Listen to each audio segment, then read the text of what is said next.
ইনশাআল্লাহ ইনশাআল্লাহ। জাতীয় নির্বাচন শেষ হওয়ার কয়েক মাসের মাথায় শুরু হয়েছে 4 দফার উপজেলা নির্বাচন। একদিন পরেই অনুষ্ঠিত হবে দ্বিতীয় ধাপের এই নির্বাচন। তবে রাজনৈতিক দলগুলোর মধ্যে নির্বাচনে ভোটার উপস্থিতি নিয়ে পাল্টাপাল্টি বক্তব্য ছড়াচ্ছে উত্তাপ। রোববার নয়াপল্টনে দলের কেন্দ্রীয় কার্যালয়ে গত 18 এপ্রিল ফরিদপুরের মধুখালীর পঞ্চপল্লীতে নিহত 2 শ্রমিক সহোদরের পরিবারের মাঝে আর্থিক সহায়তা তুলে দেন বিএনপির সিনিয়র যুগ্ম মহাসচিব রুহুল কবির রিজভী। এ সময় নির্বাচন প্রসঙ্গে তিনি দাবি করেন, জাতীয় নির্বাচনের মতো উপজেলা নির্বাচনও জনগণ বর্জন করবে।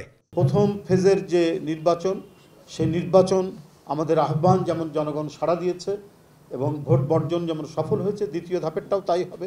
এই দুর্বিনীত পীড়িত আওয়ামী লীগ সরকারকে মানুষ ঘৃণা ভরে প্রত্যাখ্যান করছে, তার রিফ্লেকশন আবারও হবে দ্বিতীয় ফেজের উপজেলা নির্বাচন। শূন্য ভোট কেন্দ্রে লোক দেখানো যে নির্বাচনের যে একটা আনুষ্ঠানিকতা সরকার করে, সেটাই তারা করবে, ভোটার শূন্য নির্বাচন।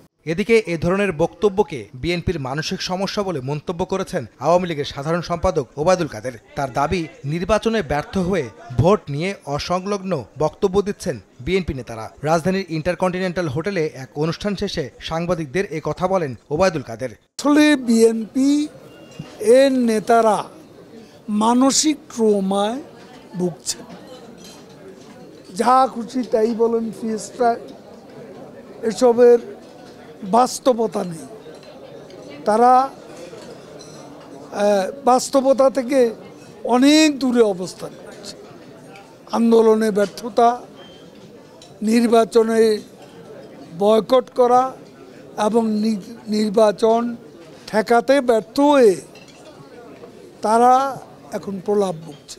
বিরোধী দলের আন্দোলনের অধিকার আছে, তবে সহিংসতা কিংবা অগ্নিসন্ত্রাস হলে ক্ষমতাসীনরা তা মোকাবেলা করবে বলেও হুঁশিয়ারি করেন আওয়ামী লীগের সাধারণ সম্পাদক।